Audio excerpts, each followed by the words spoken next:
Hello everyone, welcome back to magnet brains. मैं हूं स्वाति, आपकी इंग्लिश एजुकेटर, और आज हम पढ़ने वाले हैं क्लास 8 एंगेजिंग इंग्लिश बुक का 7th चैप्टर, जो कि एक बहुत ही पावरफुल मैसेज देने वाली पोम है। The name of the chapter, the poem is Ozymandias, written by Percy शेली।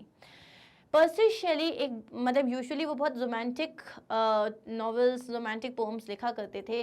उन्होंने जो ये पोम लिखी है ओज़िमैंडियास, ओज़िमैंडियास ये जो वर्ड है basically it is like it's the name of a Greek ruler जो कि है Ramesses two. So Egyptian style में जो रूलर्स थे उनका नाम है यहाँ पे ओज़िमैंडियास। ओज़िमैंडियास मतलब अ वेरी पावरफुल किंग, तो उनको जैसे फरो बोलते थे, फरो मतलब किंग। अब ये जो ओज़िमैंडियास पोम है ये क्या बताती है कि आप कितने भी पावरफुल हो जाओ, जब आपका रूल चल रहा होता है, जब आप जिंदा होते हो, आपको लगता है आपसे बड़ा कोई नहीं है, लेकिन टाइम जो है, टाइम एंड पावर वो सबको खत्म कर देता है। यस और नो? कितना भी बड़ा, कितना भी पावरफुल मॉन्स्टर हो या ह्यूमन हो, but they do die and then everything gets over. एक टाइम पे जो उनको लगता है कि जो मेरा जो रूल है, मेरा जो किंगडम है, मेरा जो लैविश नेम है, वो ईयर्स एंड ईयर्स तक जाना जाएगा, बट एक टाइम के बाद किसी को याद नहीं रहता। Nothing remains and that is the irony of life. हमें लगता है कि हम तो हमेशा के लिए हैं, किसी को ये नहीं लगता कि नहीं हम एक दिन नहीं रहेंगे, हमें लगता है हमेशा के लिए हैं, लेकिन नथिंग रिमेन्स। सो इसी मैसेज के साथ ये पोम है। सबसे पहले हम अपने पोएट के बारे में कुछ जानेंगे, उसके बाद we will start with the poem. Percy Bysshe Shelley was one of the major English romantic poets. He was considered controversial for writing on themes like atheism and non-violent resistance. His poetry was recognized only after his death. Some of his best-loved poems are Ode to the West Wind and To a Skylark. सो ये जो थे ये एक English romantic poet थे and he was considered controversial. उनकी हर pome पे जो थे लोग जो है कॉन्ट्रोवर्सीज क्रिएट करते थे, क्योंकि वो जब लिखते थे वो एथिज्म या नॉन वायलेंट रेजिस्टेंस पे लिखते थे। नॉन वायलेंट चीज़ की, कोई आपको मार रहा है तो आप उसको सह लो। His poetry was recognise only after his death. Now that is a very major thing. उन्होंने पोम्स लिखी लेकिन till the time he was alive कभी किसी ने उन पोम्स को कोई भी इंपॉर्टेंस नहीं दी, बट आफ्टर हिज डेथ उनकी जो पोम्स थी वो काफ़ी ज़्यादा पॉपुलर हो गई। और उनकी जो मेन जो काफ़ी रेनाउंड पोम्स हैं, apart from Ozymandias there is ode to the west wind and to a skylark. Now we are going to start with this. This poem is inspired by a statue of the Egyptian pharaoh Ramses II. ये जो pome है ये किस चीज़ से inspired है? एक Egyptian pharaoh मतलब Egyptian king Ramesses II की स्टेच्यू से बहुत ज़्यादा इंस्पायर्ड है। Composed as a traveller's account.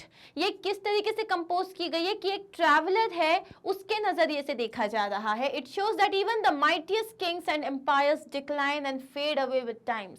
और ये पोम आपको यही बताती है कि माइटियस्ट किंग्स मतलब सबसे शक्तिशाली, सबसे ज़्यादा पावरफुल जो किंग्स होते हैं, पावरफुल किंगडम्स होते हैं, एम्पायर्स होते हैं, वो भी टाइम के साथ खत्म हो जाता है। The moment you start thinking that you are more powerful than the almighty, you feel that आप दुनिया में सबसे ज़्यादा पावरफुल है, आप उसी वक्त आपका डिक्लिनेशन जो है वो स्टार्ट हो जाता है।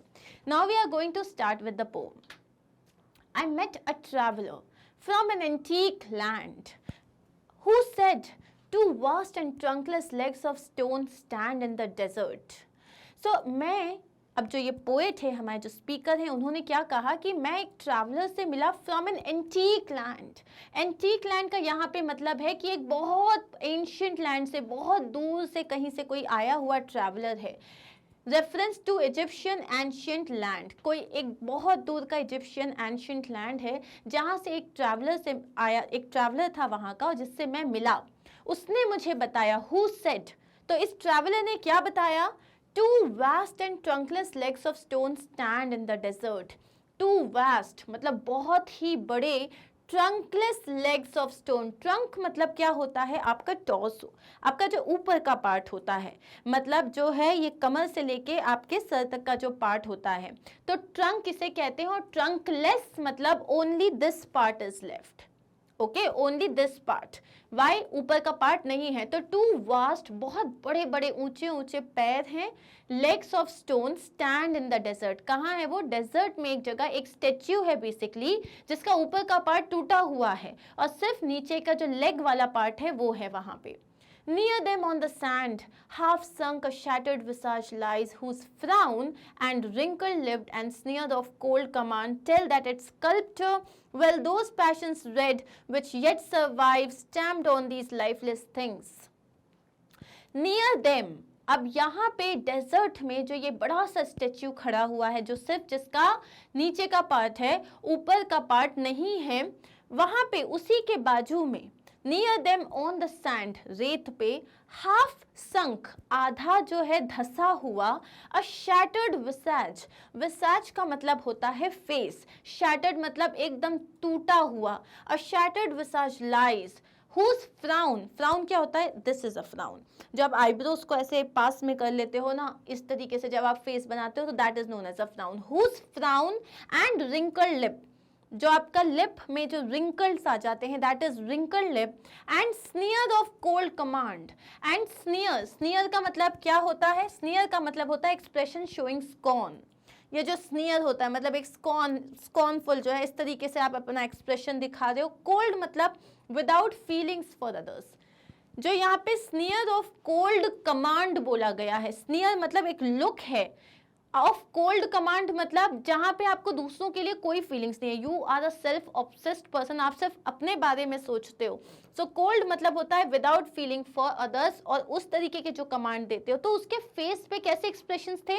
उसके फेस पे एक फ्राउन था, उसका लिप जो था एकदम रिंकल्ड था, and he had an expression of sneer cold command. और ये एक्सप्रेशंस क्या बताते हैं?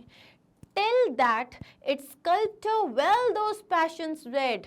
और ये एक्सप्रेशंस, उनका जो फेस है उसको देख के ये समझ में आता है, जो इसका स्कल्प्टर था, जो इसका मूर्तिकार था, वेल दोस पैशंस रेड, उसने बहुत अच्छे से, बहुत बारीकी से उस किंग के फेस पे, मतलब उसने जब किंग को देखते हुए ये मूर्ति बनाई थी, तब उसने किंग के अंदर ये जो उनके फीलिंग थे उसको बहुत खूबसूरती से रीड किया था।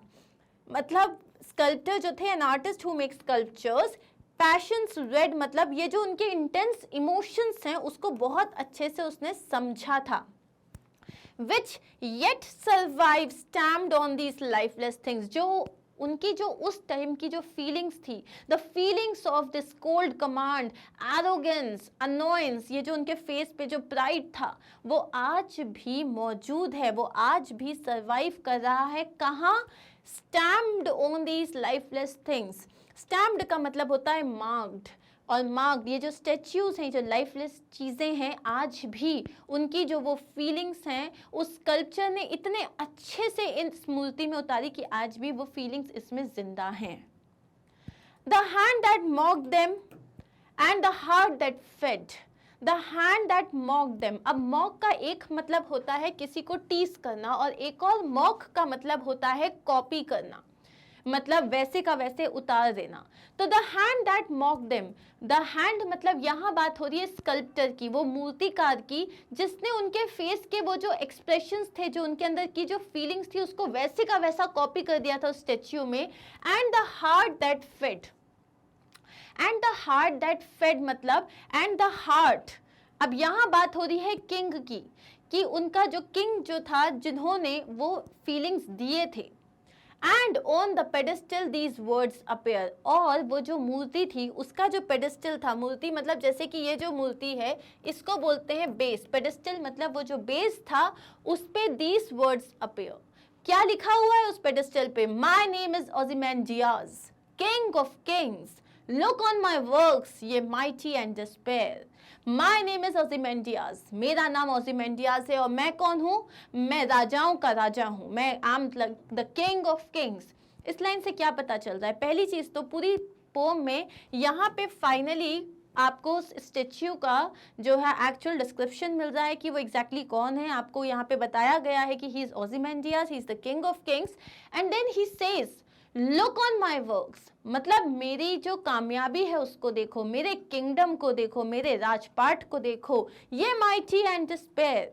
चाहे तुम कितने भी शक्तिशाली हो या तुम कितने भी ज्यादा ग्लूमी हो, देखो मेरा काम और मतलब I am so proud of my work that तुम लोग कोई नहीं लगता मेरे काम के सामने। Nothing beside remains round the decay, लेकिन क्या कुछ रह जाता है? कुछ भी नहीं। Nothing beside remains round the decay, round the decay मतलब everything declines, everything is destroyed with time. Round the decay का मतलब होता है everything is destroyed with time. Of that colossal wreck, boundless and bare, the lone and level sands stretch far away. Of that colossal wreck, मतलब colossal का मतलब होता है extremely big. अब यहाँ पे बोल रहे हैं of that colossal wreck. wreck मतलब क्या है? यहाँ पे जो मूर्ति है, जो स्टैच्यू है, जो आज की डेट में जो है टूट चुकी है, बिखर चुकी है, जो बहुत ही ज़्यादा मिजरेबल कंडीशन में है, उसको एक रैक कहा है कि ये जो इतना बड़ा जो कचरा है एक तरीके से जो रैक है, बाउंडलेस एंड बेयर। बाउंडलेस मतलब जिसमें कहीं कोई लिमिट नहीं हो और बेयर का मतलब होता है ओपन एरिया। आज वो कहाँ पे है? उसके आसपास क्या है? एक लिमिटलेस ओपन डेजर्ट है। The loan and level sand stretch far away, और ये जो लोन और लेवल सैंड से ये बस आसपास, जहाँ पे एक टाइम पे उनका इतना बड़ा किंगडम हुआ करता था, एक पावरफुल किंग का, आज क्या है? आज सिर्फ एक स्टेच्यू है जो टूटी हुई है, जिसका सर अलग हो चुका है, जिसका धड़ है नहीं और सिर्फ पैर हैं, और उसके अलावा इट्स क्या है? सिर्फ दूर दूर तक सिर्फ सैंड है। And there is nothing, nobody to take the name of Ozymandias, nobody to know the story of Ozymandias, nobody to tell people that what a mighty king he was. He had a name and the name is almost gone. It's all washed away with time. तो इससे हमें क्या पता चलता है? कि कुछ भी परमानेंट नहीं होता. Nothing is permanent. आपके लिए जो भी है वो है present. And the only thing that remains is your good name. आपका क्या आपने दूसरों के लिए अच्छा किया है, सिर्फ वही आपके साथ रह जाता है. अपार्ट फ्रॉम दैट, चाहे आप कितने भी पावरफुल हो जाओ, nothing remains. It shows, this poem shows the impermanence of everything in life. Impermanence मतलब nothing is permanent, right? So this was the poem. अभी हम इसका लाइन बाय लाइन एक्सप्लेनेशन देखेंगे, but before that I am going to show you कि यहाँ पे एक बार हम क्विकली इसकी राइमिंग डिवाइस देख लेंगे. क्यों? क्योंकि जब हम बाद में देखेंगे तो ये पोम की जो लाइन से ये वापस नहीं आएंगी. तो हम देख लेते हैं land, okay, stone, then we have sand and frown. So यहाँ पे अगर लैंड को आपने ए मार्क दे दिया तो लैंड और स्टोन डिफरेंट साउंड कर रहा है तो ये बी हो जाएगा. लैंड और सैंड सेम साउंड कर रहा है तो इसको भी ए दे दो, और स्टोन और फ्राउन एक जैसा साउंड कर रहा है तो इसको भी दे दो. And wrinkle, lip and cold command read things. So एक काम करते हैं, हम इस पे वापस बाद में ही आते. सो आई विल रिमूव दिस पूरा ग्लॉसरी वाला thing and I will attach a picture right from the book. In that case, it would be very easy for us to find the rhyming pattern. Okay, so we'll come back to rhyming pattern later. अभी हम start करते हैं explanation. अभी सबसे पहले है about the poem. Ozymandias is a sonnet. क्या है ये? एक sonnet है. Sonnet मतलब होता है a poem of 14 lines written by the English romantic poet Percy Bysshe Shelley. Shelley wrote Ozymandias in 1817 as part of a poetry contest with a friend. तो life में कैसी चीज़ें अनसर्टेन होती है और कौन सी चीज़ आपको कहाँ पहुँचा देती है. तो पर्सी जो थे, इन्होंने ये जो पोम था ये उन्होंने एक कॉम्पिटिशन के लिए लिखा था अपने फ्रेंड के साथ. And had it publish in the Examiner in 1818 under the pen name Glirastes. तो इन्होंने अपने नाम से भी नहीं छपवाया था. एक पेन नेम मतलब क्या होता है? आप एक फेक नेम देते हो. अगर आपको अपने नाम से कोई चीज़ पब्लिश नहीं करानी है तो आप एक पेन नेम देते हो जो एक फेक नेम होता है, जैसे इन्होंने दिया था ग्लेडास्टिस, और वो इतना सक्सेसफुल हो गई, वो पोम इतनी ज़्यादा रेनाउंड हो गई. सो अभी हमने जो पूरा समझा है, अब हम लाइन बाय लाइन में एक बार आपको एक्सप्लेनेशन दे रही हूँ. इसके बाद आपको पोम में बिल्कुल डाउट नहीं रहेगा, trust me. I met a traveler from an antique land. The speaker of the poem meets a traveler who came from an ancient land. Who said to vast and trunkless legs of stone stand in the desert. The traveler describes, अब वो जो traveler है जिससे हमारे speaker बात कर रहे हैं, he describes two large stone legs of a statue which lack a torso. उनका torso नहीं है. So basically this is your torso, this is your like जो आपका जो trunk वाला part होता है, upper body, to connect them and stand upright in the desert. Near them on the sand, half sunk a shattered visage lies. Near the legs. अब near them का मतलब क्या है यहाँ पे? Near the legs, on the sand, half buried in sand is the broken, damaged. Shattered का मतलब क्या होता है? Broken, damaged face of the statue. Visage मतलब face of the statue. So here it's like every word is clear for you. Whose frown and wrinkled lip and sneers of cold command. The statue's facial expressions, उसकी बात की जा रही है. Whose frown, a frown and a wrinkled lip, ये क्या form कर रहा है? A commanding, proud and arrogant smirk.